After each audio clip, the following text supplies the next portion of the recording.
All right. Uh, Welcome to our Severn Center Grand Reveal. We've just decided it's called. We're going to reveal to the community some drawings of a community center that has been in the works for a very, very long time in this county. I'm Stuart Pittman, County Executive, and I have to say at the outset that this is one of the virtual town halls that I really wish were not virtual, were in the community, because this is such a community-based project that so many people have worked so hard on. And I just hope that people are logging on and able to participate, even though we're not actually in person. But when this thing gets built, it's going to be real and it's going to be in person. So we'll be doing our ribbon cuttings in person. But I'm really excited about this. When I ran for county executive, I was knocking on doors with Mike Rogers and Sarah Lacey and Pam Beidel and the whole District 32 team with Mark Chang and the whole group and Sandy Bartlett. And we talked about this center a fair amount, but we were kind of nervous about talking about it too, because it had been promised for so long and the promises had not delivered. 20 years. There had been people working on this. But I remember we did a community meeting during the campaign, and a woman that everybody called Mrs. G showed up, and she looked me in the eye and she said, I have trouble trusting you politicians. But if you can pull this one off, if you can make this happen, you really would have done something for this community. So I got a plan for this community center that Mrs. G drew on a piece of paper, a big chart, and I duct taped it to the office, the door of my office on the 4th floor of the Arundel Center. It's still there, and I can't say that the plan we're going to reveal looks exactly like what you drew, Mrs. G. I know you're out there. But it's got all the elements. It's got all the rooms, and most important, it's got the gymnasium that you drew on that chart. But mostly, I want to just start out though by thanking people.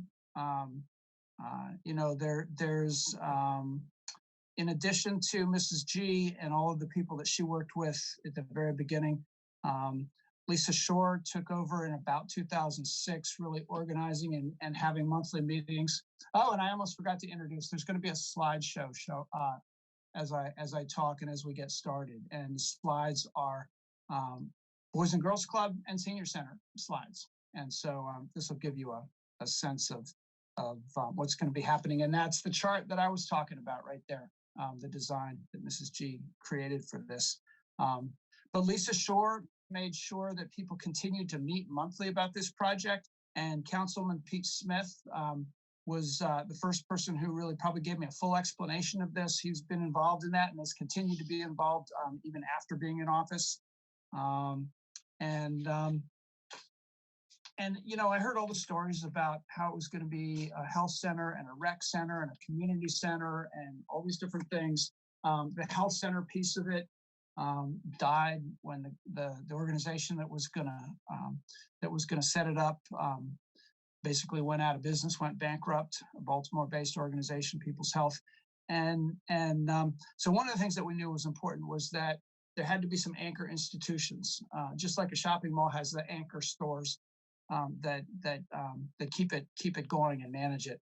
And so when I got in office, I sat down with Kathy Koch from Anne Arundel Community Development Services, who does the development side of these projects, and she had gotten together with Pam Jordan at the seniors at Aging and Disabilities, and also with Lisa Lindsay Mondoro from Boys and Girls Club, and they really believed that with those two anchor institutions, that you could build a community center around that, with a gymnasium and with community rooms and all sorts of services, whatever services are needed.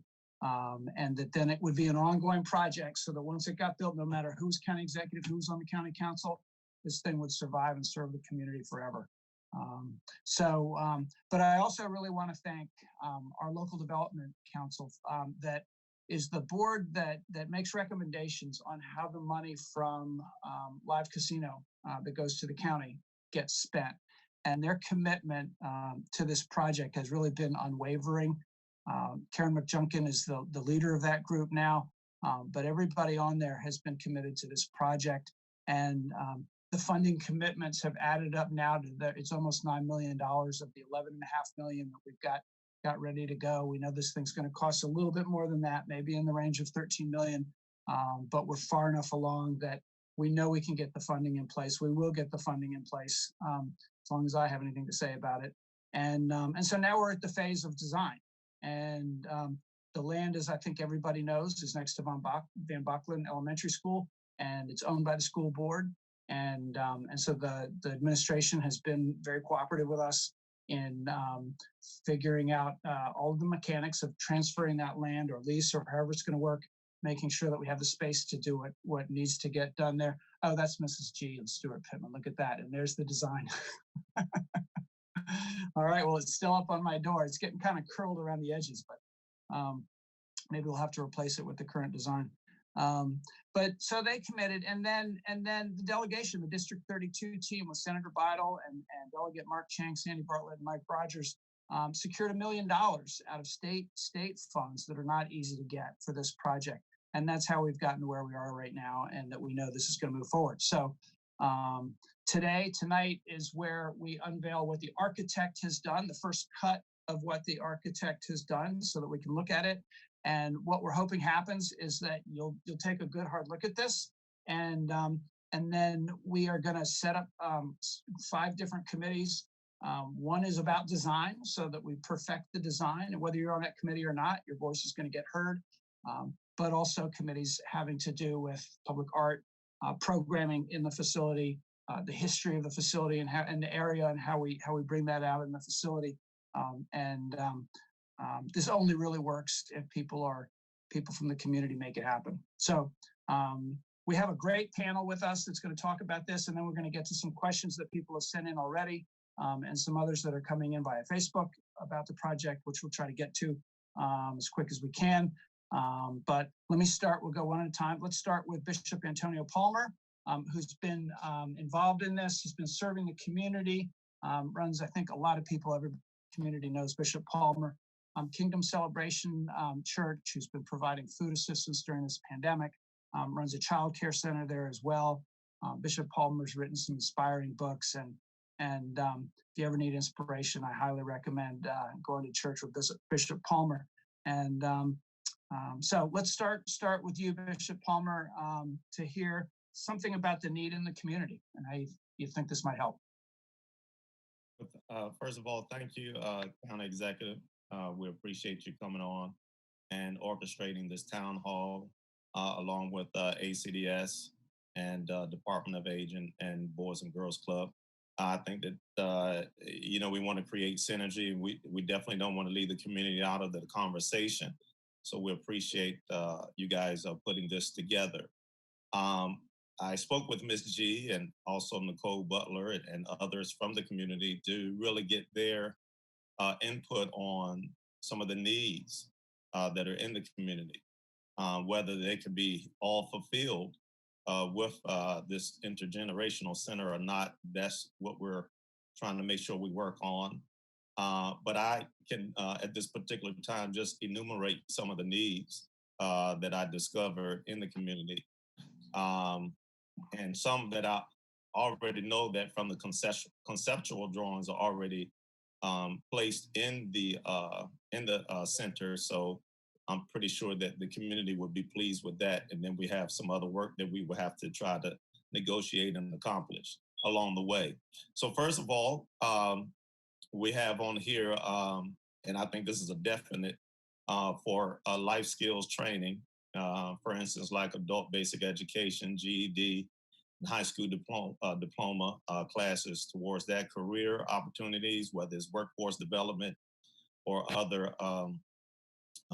organizations like that, or agencies rather, financial literacy and education courses, financial management courses, courses on for pathway to home ownership, things like how to build and sustain credit. So those type of life skill training, having a classroom or two to make sure that that could be within the intergenerational center. We know that the pandemic has brought out a lot dealing with the issues of mental health. So to be making sure that we can have mental health professionals and counselors on board and on site. Um, of course, you talked about the big gym, the nice regulation size gym. I want to just give a shout out to William or Bill Gibbons for the regulation size gym. And so that's coming because the recreational spaces is and activities is much needed, not just for the little children, the Boys and Girls Club age, but also for the teenagers and the young adults, especially, as a good outlet for them to have recreational activities. Um, we talked about affordable, something for help dealing with health services, even health care, there on site. That was something that was actually mentioned. So I'm just kind of enumerating some needs that are within the community that people were sharing with me. Um, and specifically, we're dealing with 18 to 54-year-olds that may not be Boys and Girls Club and or at the Senior Activity Center. Another big need, there's a food desert in the West County area. So that food pantry that we talked about, and thank God for Pam Jordan, because she wanted to make sure that we had that up and running for the intergenerational center. So the Department of Aging is definitely going to make sure that the food pantry will be there. Um, and then we can also establish food drives along the way as well. But one of the big needs, and we have to continue to talk about it, whether it be some type of wraparound service or some type of continuum of care, somewhere other buildings if it can't be on that particular site, but affordable child care. That's something that's dear to my wife and I's heart because we also have a child care center in the Odenton location, but maybe to have it a little bit more closer to the Meade Village, Pioneer City, Spring Meadows, Still Meadows area, that we can, perhaps have some type of affordable childcare in that area. Somebody actually, and this I guess is off record, um, or at another, maybe can schedule at another time, but they were asking what was going to happen once Boys and Girls Club leave the Meade Village building. What's going to happen to that building? So that's a dialogue that can take place at a future time. But those are, the last one was transportation. So we're building on, you have the building, but, we had our um, prayer and peace rally walk about 2 weeks ago in the area. And I'm telling you, that was at least 3 miles walking from Spring Meadows to Meade Village there. And so it has to be perhaps, as we're talking about the Severn Intergenerational Center, what would transportation look like, especially the kids crossing over that Reese Road there. So this will be part of the conversation. And then also transportation for people that may be looking for career opportunities and may be able to find jobs and things like that. So those are some of the more immediate needs that the community was sharing with me. And I'm sure that there will be some that will be making comments today of some needs that perhaps that I did not enumerate today. So thank you for the time. Thank you, Bishop Palmer. There's no shortage of needs. And I think the great thing about this facility is that the services can evolve over time as they're needed. And I'm glad that you brought up about the current Boys and Girls Club at Meade Village, and that opens up opportunities for services as well. So hopefully we'll have some time to get into that. But I know that's something on everybody's mind. But we want to hear from Lisa Lindsay Mondoro, who's the CEO of the Boys Club of Annapolis and Anne Arundel County. And I have a resume, but I'm not going to read it all. You have quite a career behind you that in education, and then coming up through Wiley Bates and the ACE program there, and moving into Boys and Girls Club. So I think it's, it's really just important that we have experienced people who know how to create programs and make them permanent and make them last on this project. So Lisa, why don't you tell us what you've got in mind for this beautiful new facility that you're going to move into? Thank you, County Executive Pittman. As I was introduced, my name is Lisa Lindsay Mondoro, and I'm the CEO for the Boys and Girls Clubs of Annapolis and Arundel County. And we're incredibly excited to be a part of this Severn Intergenerational Center. Since 2006, the Boys and Girls Clubs have been a part of the Severn community. In 2006, we had a small school-based site at the Van Bocklin Elementary School, as well as having our current day Boys and Girls Club in the Mead Village community. As Van Bocklin Elementary School expanded more, there was growth.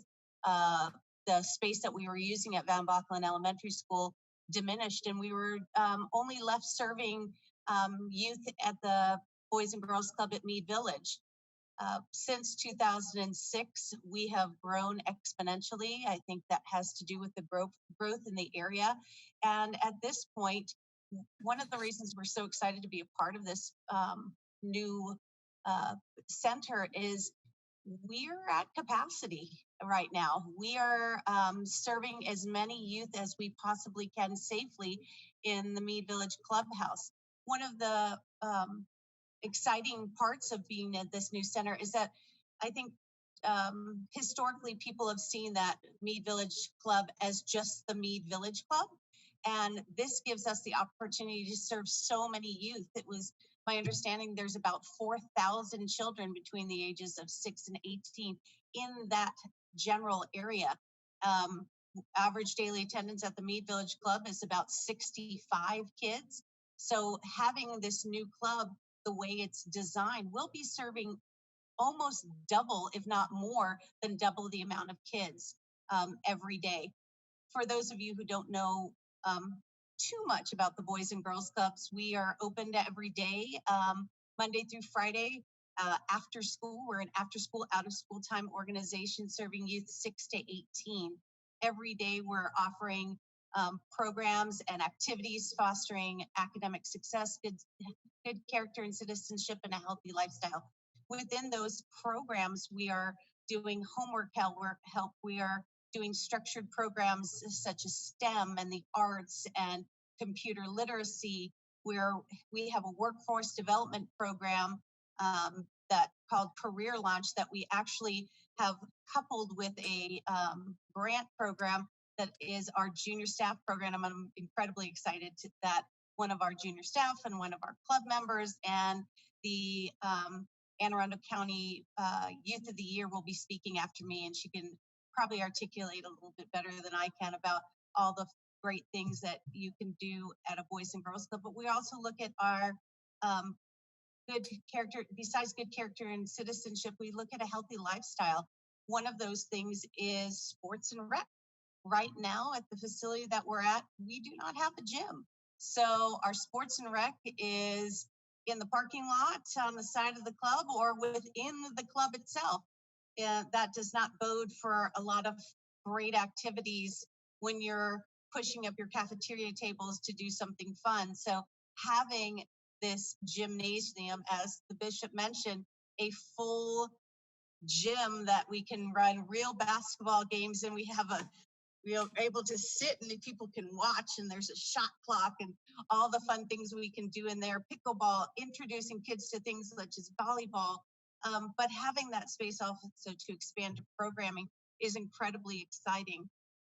We are, as a Boys and Girls, we want to be there for the community at home, in the whole, not just Mead Village, but all the other communities. We want to serve them. One of the things that we really pride ourselves in is that we reach out to the community. We survey the community. We ask them what the community wants and needs.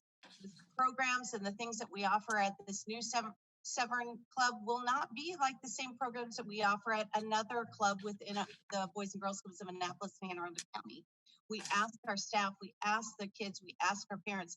So I'm really excited for this really collaborative process that to create the best Boys and Girls Club in the western part of the county.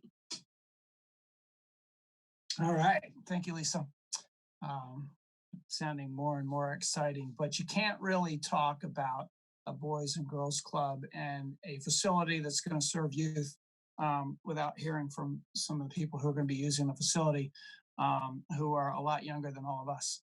So Janasia is a 16 years old, has been going to the Mead Village Boys and Girls Club.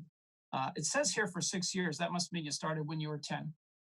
Still a baby, and is going to be a senior at Mead High School this coming fall. But in addition to just participating in the programs at the Boys and Girls Club, Jonasia has been a junior staff member, running programs like the Be a Star program, the Power Hour program, the Million Hours of Service program. I don't know if you're old enough to have done 1,000,000 hours, but I know you'll get there. Jonasia, can you share what you think the needs are of kids and how this facility might help? All right, hello. Just like the county executive said, my name is Jonasia. I've been living in the Mead Village community for quite some time now, so I can also vouch for everyone in the community saying that I think this is going to be a really good thing because we need something that'll bring us together. Living in a community, you always forget that you're in a community, and coming together is hard sometimes when you don't really have anywhere to come together that is productive or safe or everyone is welcome. I know that being younger, I wasn't always allowed to go to the Boys and Girls Club because I wasn't old enough, but still going by and seeing all the kids having fun there and everything, it was something to look forward to. And it's even better now that I can see it from a different perspective at a different age as a junior staff member and see some more needs for the community because there are also older kids in the community. And we do need something productive for the youth to do. And that's why I'm so honored to be able to speak on behalf of the youth of Anne Arundel County and the youth of my community because we do need something just to bring us together. That's one of these needs. So I think that this will definitely meet that need and many others within our community. Have you seen the pictures yet? The pictures of the facility, the drawings? Have you seen them yet? I haven't seen anything. Oh, okay. I was just wondering. You're going to see it in a minute. You're going to be watching your face. It's pretty cool, I think. I just saw it a few days ago. I'm excited. Let's get this thing built. All right. So, and then the last person who's going to be involved in making sure that the programming happens that we have with us is Pam Jordan. And Pam is the director of Anne Arundel County Department of Aging and Disabilities.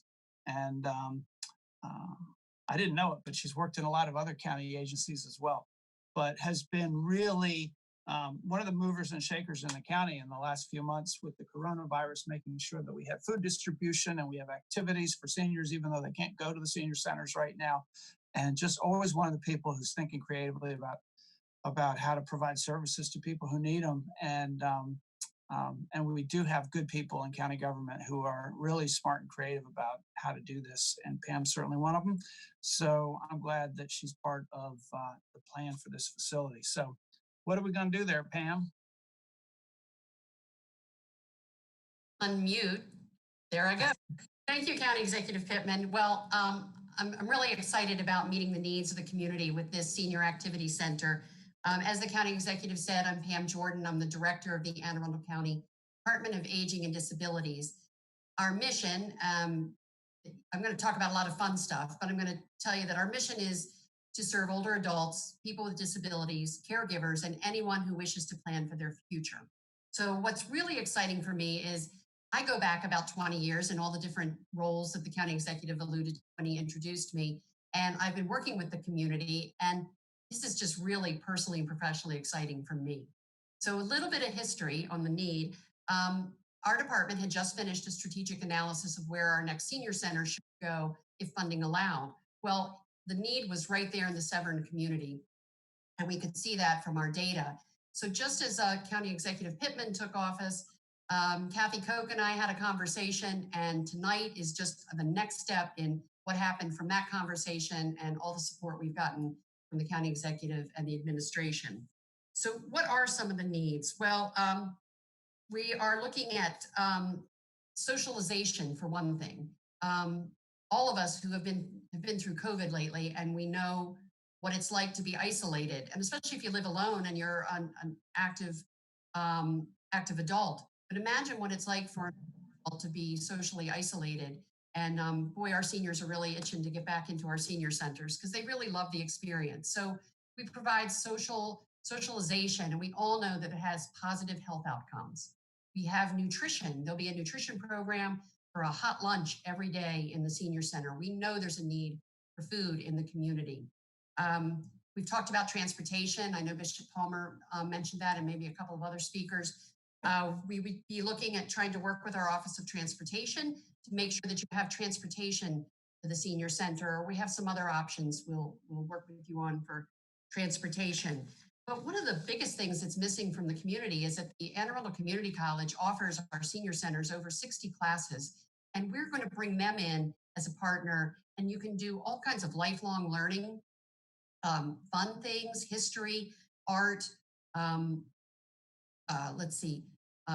recreation, and we're ability friendly, no matter whether it's an armchair exercise that meets your needs or high level Pilates. We're going to have something for everybody. But the important part of that is every senior center has a unique personality, and I expect that this is going to be just the same. And we're going to schedule programming based on the feedback we get from the community. So sky's sort of the limit. We look forward to later. We'll talk about how you can contribute your ideas to the kind of programming that you want to see in your senior center. I just want to close with something that's also missing that's not convenient for the community. Are the things that the Department of Aging and Disabilities does to provide options counseling. So we're serving all the populations I mentioned early on in my remark, but people with disabilities, veterans, we're going to go through options with you on Medicare, assisted living, if you need assisted living options, transportation, food. I just want to put a little shout out. The county executive and the Health and Human Services group just launched the food access form line, 410-222-FOOD. Hope you'll call us, but we're going to bring all of those traditional services that the Department of Aging and Disabilities offers in Annapolis and Glen Burnie. We're going to bring them right into the community and be in the Senior Activity Center to help make things better for the community. So I look forward to speaking in a little bit to tell you about how you can get involved, and I look forward to working with everybody. Thank you. All right, thank you, Pam. And then last but most important for this event is Kathy Koch, because Kathy runs the nonprofit Anne Arundel Community Development Services, which does primarily affordable housing, but is also the institution that knows how to build stuff in county government. And so it was natural that ACDS, who also manages grants for the Local Development Council, that ACDS manage the project. And one of the things that I've learned as county executive is that things like this are complicated and they take time, and there are so many players who have interests at the table that you need an experienced hand at the helm to make it happen and get it built. So Kathy is going to reveal to us what the architect has come up with, but also talk about the timeline, the funding, and in the process to have input into what this thing looks like. So Kathy Koch. Thank you, sir. Okay, without any further ado, I think we have a video that's going to run.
Okay, and I'm gonna start by putting up the screen. Okay, here we go. Okay. Thank you, Mr. County Executive. And I just want to start off by saying that we would not be here today were it not for the support of our county executive and of the state delegation and our elected officials from this district and our county council person. As everybody has said, we've talked about this for many, many years. And the fact that we're finally starting to see something and to start to spend money is very, very exciting. So, okay, so everybody knows this is the site. This is Reese Road. This is the Van Bachman Elementary School. And we're working very closely with our partners at the Board of Education. And there's a 10-acre site just to the left of the Van Bachman School. So this is the site that we're looking at for our brand new building. This is our brand new building. This is a diagram of what we hope the building will look like. So if you look at this end, if you can see where my arrow is, this is where Reese Road is. On this side of the building is where the main, like our county executive said, the main anchors of the mall, the main anchors of our facility. We have the Boys and Girls Club on one end and the Department of Aging on the other end. And then we have our regulation size gym. And as you can see, and then this part of the building actually faces toward the Van Bachman Elementary School. And just a little architectural design here. We do, if you kind of look real closely at this right here, this is the thumb of a hand reaching out and welcoming everybody from the community into the building. This is the site plan that we're working on. When you do a project like this, there's a lot of work that you have to put into getting a building permit. And we're going through our site plan review process right now with the county's Office of Planning and Zoning. And we're working very closely with the architectural and engineering firm. And that process usually it's probably like a year-long process. So we're just at the beginning. This is a concept. And as everybody has mentioned, we're looking for input from the community as we put the final specifications together. Again, this is Reese Road along this end. This is an intersection that we're going to work on as a pedestrian intersection with the Pioneer Drive community, which is right across the street. You come into the building, into the site, and there's a sidewalk and then takes you into the building. Parking along the side, wetlands up at the top and wetlands, environmentally sensitive lands on the two sides of the building. Okay. And here's the diagram of our building. Okay, so again, I'm going to show you, this is Reese Road along this side of the building, okay? This is this part of the building that is facing the Van Bachman School. Okay, so you got the Boys and Girls Club and the Senior Center as our anchors. But and we'll talk a little bit about, Bishop Palmer did a great job of explaining all the different needs, and we'll kind of talk a little bit about how those needs will be met. But what I'm going to first do is kind of walk you through the building a little bit, okay?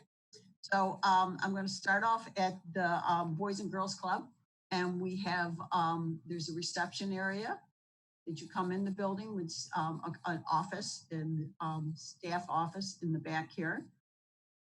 We're very excited about the fact that we have a dedicated teen center also in here. We're going to come down here and show you this is their computer lab so that they can run computer classes. You have the learning center, which Lisa could do a much better job telling you all the different things that they're going to do in their learning center. And then the very important back here is the kitchen and a food pantry. Again, both the Senior Center and the Boys and Girls Club providing food is, again, Bishop Palmer talked about the food desert in this area. Providing daily food to the children and the senior is an important part of both programs. And then the very exciting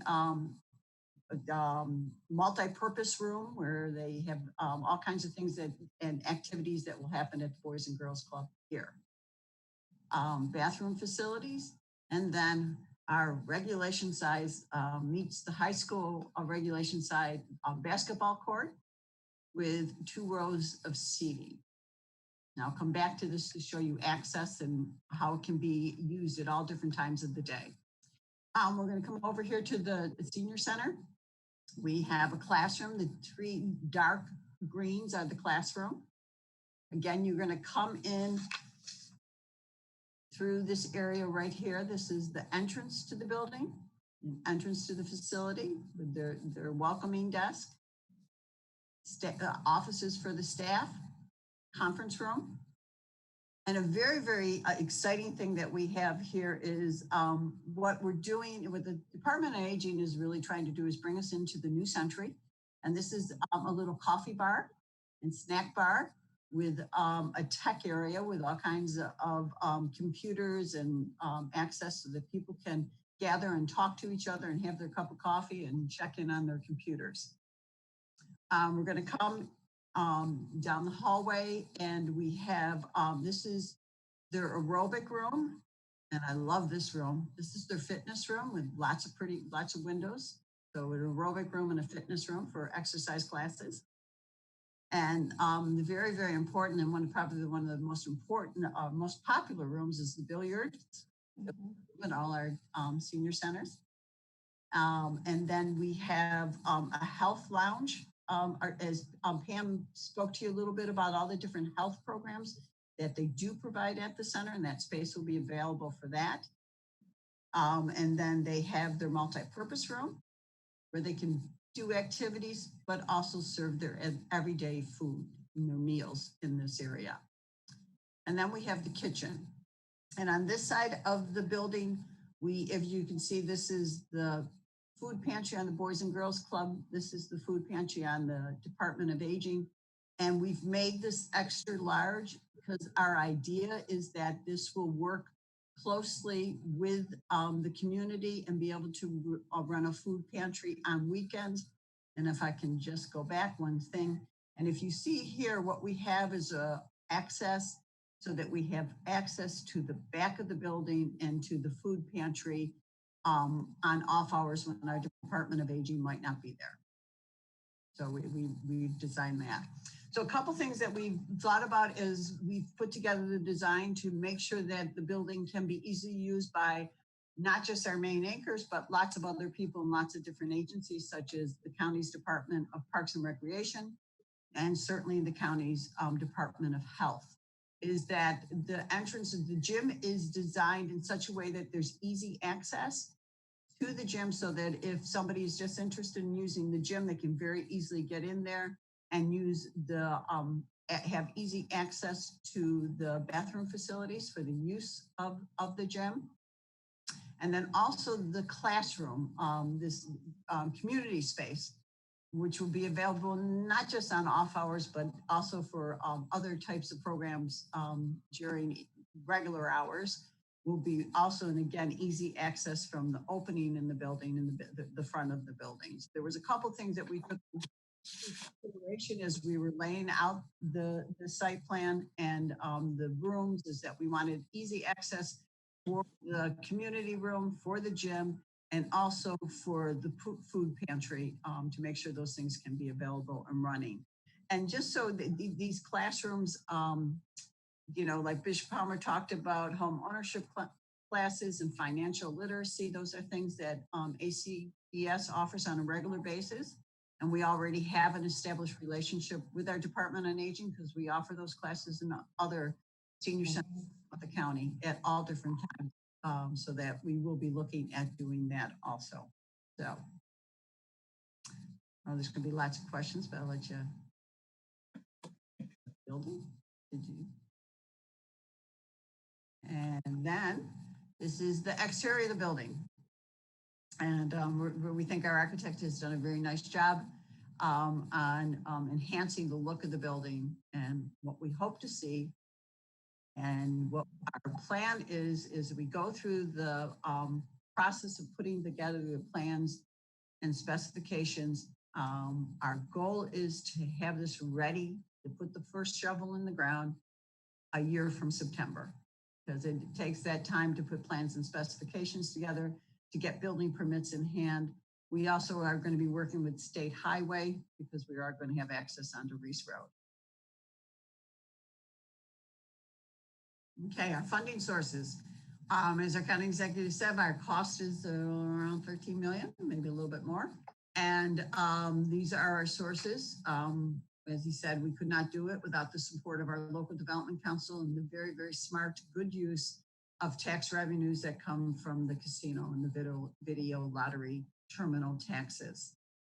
We also have $1 million in your federal community development block grant funds. And then you see the dollars coming from the state and our partners at the state that have helped us get over a hump and get us closer to having that funding in place. So the total, if I can go back just a little bit, the total square footage for the building is approximately 27,000 square feet. We have our seniors, both of them are, the senior center is, this space is about 13,500. And then with the gym and the Boys and Girls Club, it's also approximately 13,500 for a total of 27,000 square feet. A beautiful, beautiful, beautiful building. Lots of uses. Okay, any comments? Gosh, so I'll just go up to, I go to. Yeah, so that's I hope everybody else is excited about this as I am, but let's hold on that and let Pam talk about how people can get involved, and then we're going to jump into questions, Q&A, and pick this thing apart a little bit. So Pam Jordan, can you explain these committees that are up here? Absolutely. So we want the community to be involved, and we have identified 5 committees that we think will help shape what the center looks like and the activities. So I want to just start with the one to advise on programming activities. I'm going to jump down to mine and then I'll come back to history. So that's the one that's going to be led by our department, the Department of Aging and Disabilities. I already talked about, we want to know what you want in the Senior Activities Center and to help manage that space. So we want to convene people who are interested in providing input and exploring options for the Senior Activity Center and the programming at the facility. Let me go back to history with Nicole Butler, who is from the community, and I believe she was introduced at some point earlier, and she's been very dedicated to the work for this project. So this committee is going to work to study the history of the land on which the project is being developed. So we believe it was a prominent African-American family, the Boyds, who first owned the land where the project will be built. So we really want to learn more about that. We'd like to study it and get to know the history better and see what we should do to memorialize the founders, the original people on the property. The making of the center has a rich history itself, as many of you know that have been working on this for many years. People like Mrs. G and Lisa Shore in particular, and many others have been working on this now going on decades, and I can attest to that. How do we memorialize those efforts? That's what our history committee is going to do. And I just want to take a minute to thank the longtime community member, Nicole Butler, for agreeing to head this up. The youth committee, very important. So we want to engage not only Boys and Girls Club current members, but also some other students in the Meade High School feeder system who might not already be engaged. So Lisa Lindsay Mondaro and her staff and members have some ideas on how to engage the youth voice, from surveys on what games should be included in the teen club to help picking out the couches. But we want to hear from all of you. Call or email us and we'll add you to this committee. This will be led by Boys and Girls Club staff and youth co-chair, and let us know if you're interested. Public art. Now, I'm skipping around a little bit, sorry, but I'm going to go to that because this is pretty exciting. The Severn Center Committee has indicated that a great way to get people involved is through designing a public art project that can be displayed in or outside of the building. Let's all get the generations rolling up their sleeves and make art that will leave a lasting impression for all that come to the Severn Center. Lisa Shore, thank you. You're heading up this group for now, but I know Lisa's happy to have a co-chair and or someone else if you want to take the leadership role. I know Lisa would be open to that discussion. And then finally, our design committee, and it's last but not least, but we want to host a design charrette, which is a to get our community members involved in providing feedback on some of the design details, especially with regards to the outdoor space. We've already come up with a few ideas, but we want to hear what you want, especially for the outside space. Bishop Palmer has been the Severn Center Committee's representative on our design team. Thank you for that. It's been a pleasure working with you and look forward to our next steps together. But we also want to open it up to the community voices. ACDS will lead this and bring in our architect to help facilitate a community discussion. So those are our 5 committees, and this is where we need your help. And I just want to reiterate how to get involved. I think you can Facebook us right now. Is that true for the team that's on here? If not, I know that Layla Jones is on the call from our Office of Community Engagement and Constituent Services. And I know Layla looks forward to hearing from you at CECS, which is on the screen, at aacounty.org, or by calling her at 410-222-1785. Thank you. All right, good. So, yeah, so that process will be managed by Layla and our team out of my office that we used to be called Constituent Service. Now we call Community Engagement and Constituent Services. So we'll be monitoring all that closely. And so we have questions. We have questions that have been getting typed in here, transferred from Facebook Live. Some were emailed in advance. And I'm going to ask them, and whoever has answers can answer. So first one from Michelle. Since Mead Village no longer has access to the path to Van Bachlen, how are kids going to get safely to the center? Yeah, I'll take that one. We are right now researching that and looking at that old pathway and if there's any way to reopen that pathway. And so we're definitely working on that and looking at also ways to that have pedestrian connections to the Van Bachlen School. And then we will be working with our Boys and Girls Club as they, you know, the kids go to different schools. So during the school year, and whether we can get the busing and get kids there to that too. So we know that's an issue and it's top on our list, and we're going to be working on trying to solve that issue. Okay. Will there be separate bathrooms in the gym if the gym is open to Rec and Parks and other organizations to keep them separate from the Boys and Girls Club and the Department of Aging? This is from Keisha. So yeah, so if you can see the gym in the slide that's on the screen, and this is the facility, the facilities on this side of it, that we believe that we're going to be able to close off the rest of, if somebody wants to use the gym after hours, we'll be able to close off the rest of the Boys and Girls Club and make that facility along with bathrooms available for whoever needs, hopefully something that's being run by our Parks and Recreation Department. Great, and this is probably for Lisa. Is there a plan in place to address transportation from the schools, assuming schools, you know, beyond Van Bachlen? This is from Nicole.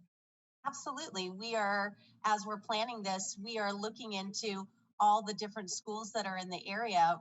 Currently, we, at our Mead Village site, we provide transportation from Van Bachlen Elementary School, Glebe Heights Elementary School, but since there's such a wide group of youth that we're going to be serving, we're going to look into those schools, have Boys and Girls Club mini buses so that we can pick up as many kids as we can possibly accommodate and bring them to the center. The beauty of having it near Van Bachlen is those youth can walk to the club. Right, I know you love to locate near schools. Makes it easier. Do you, Pam, want to say anything about transportation to and from the senior center? You touched on it briefly, but for the seniors and yes, I'd be happy else? to. Yeah. Yep. Thank you.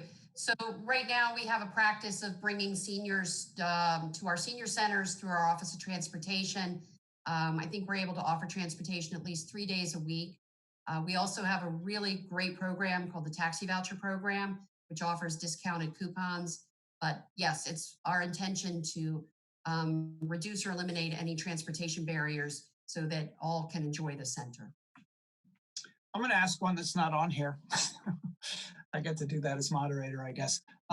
So I know there's been concern from people about the folks who are too old for Boys and Girls Club and not old enough for senior centers yet, and that might need services, especially looking for jobs and other things like that.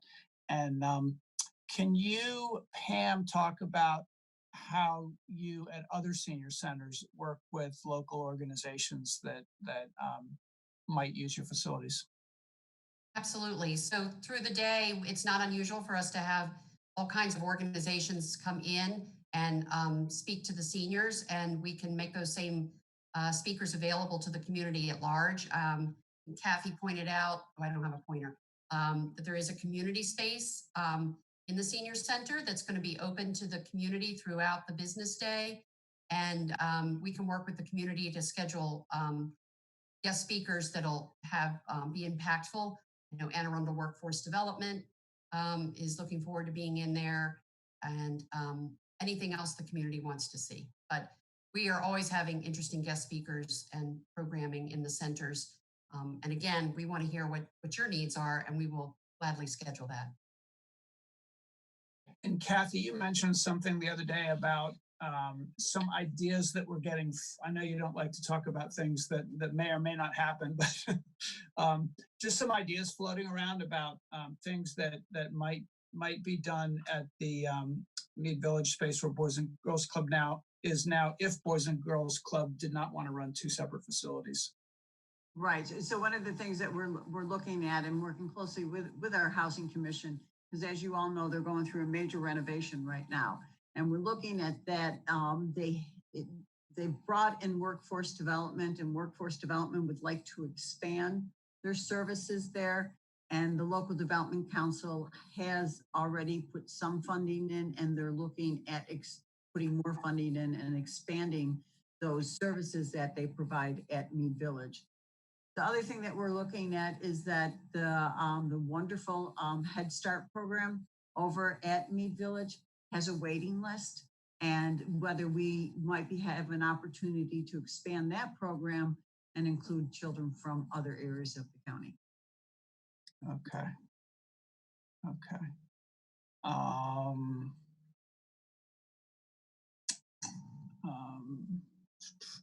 Summer. Anything going to be happening in the summer here? Is this a site where some summer activities could take place? I can interject for Boys and Girls Club that absolutely one of our most exciting times of the year is our summer camp programming.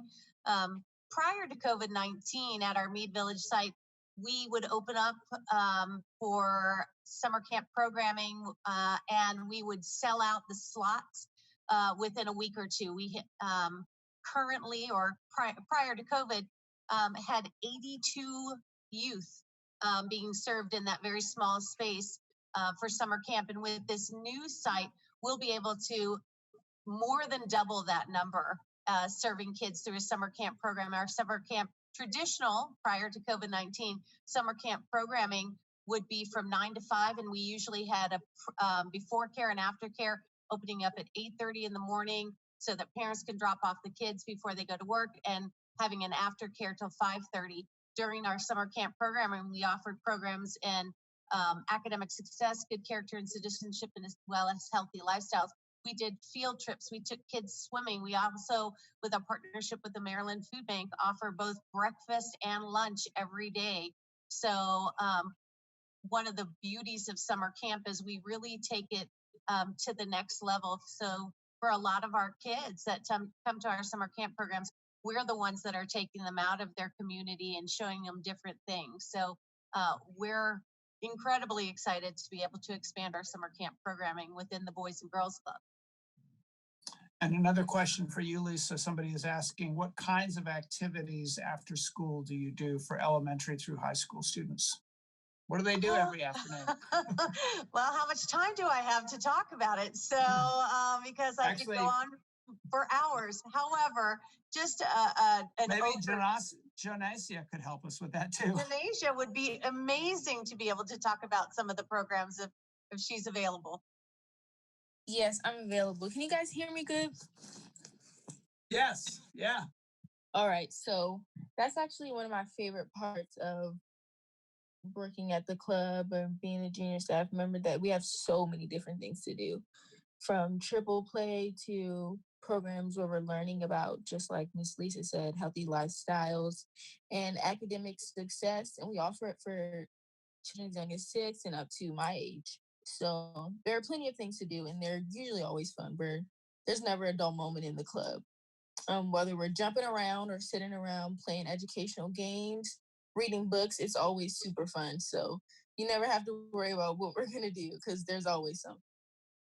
Great. One of the great things, Executive Pittman, is what I'm so excited about is that designated teen space. We have a very small makeshift teen center at our Mead Village Club right now, but that teen center will be not only the space where they can enter independently of going through the club, so they have their own entrance. We know that teens like to have their own space, so they'll get to enter that. There'll be a dedicated staff person who really focuses on teens and understands teens and what their needs are. But that center will be designed by our teens. We are really actively seeking teens to be part of our youth committee so that we can design what game systems in there, what the couches should look like, what computers should we, what servers should we use? Should we do Microsoft or should we do Mac? And really engaging them, as well as the programs that we want to offer. We focus a lot on making sure our kids have a great future, and that goes all the way down from academic success, but there's career programs, there's money programs, so all kinds of stuff. So we can run the gamut from 6 to 12-year-olds, but really we have a nice niche on helping youth, helping teens, and helping them help us deliver the programs that best serve their needs. If I can jump in on the summer programming, I have 2 words: crab feast. So we have an annual crab feast at the senior center. They also serve as cooling centers, so it's a place for the community to get in out of the heat if necessary. So one thing I failed to mention was our trip committee. This is really exciting. Each of the senior centers organize a trip committee within their membership and schedule trips to we've had even international trips out of some of our senior centers. So summer's always a good time. And the crab feast is always the highlight for each of the senior centers. One person asked a question, will there be any programs or classes for people with small businesses? And I guess my answer on that is, think of this as a facility that it's going to be owned by Arundel County.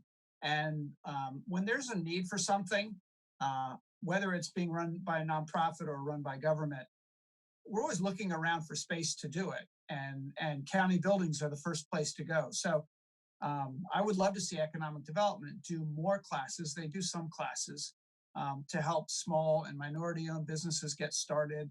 And so they're looking for sites and communities to do it. So this would be an ideal site. And another example is during this pandemic, when we needed essential childcare for essential workers, people whose jobs, grocery stores, for instance, were essential businesses. The state was going to subsidize that childcare, but we needed places to do it. They closed down all the private centers and then let some reopen with smaller capacity. But we couldn't get into our schools because the state wouldn't let us into the schools. So we ended up doing childcare in our senior centers. Pam had to, everybody just had to like shift gears. And so that's the kind of flexibility that we have because it's a county building and the county is supposed to meet the needs of the people. So all those things are possible. So there are other questions here that are about what kinds of programming. And I think the answer to most of those questions is everything's possible, just about. I mean, maybe not everything, but that we have a lot of different rooms and a lot of different, what looks to me like a great facility. There could be a huge community meeting in that gymnasium if the other rooms were too small, if there was a need for that, or there could be a social gathering over on the senior center side where all those tables and chairs are, and they have their little cafe nearby, and so it's a public building for public use, for community use. So I'm going to stop with the questions there. We're at 7 o'clock, which I think is when we're supposed to end. And just thank everybody.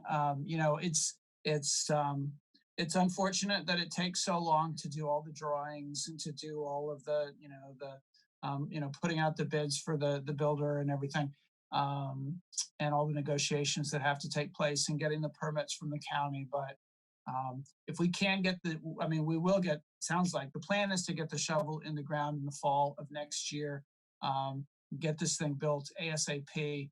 Hopefully by the fall of the following year, we'll have activities going on in there, and it'll be standing for many, many decades and be serving this community for a very long time.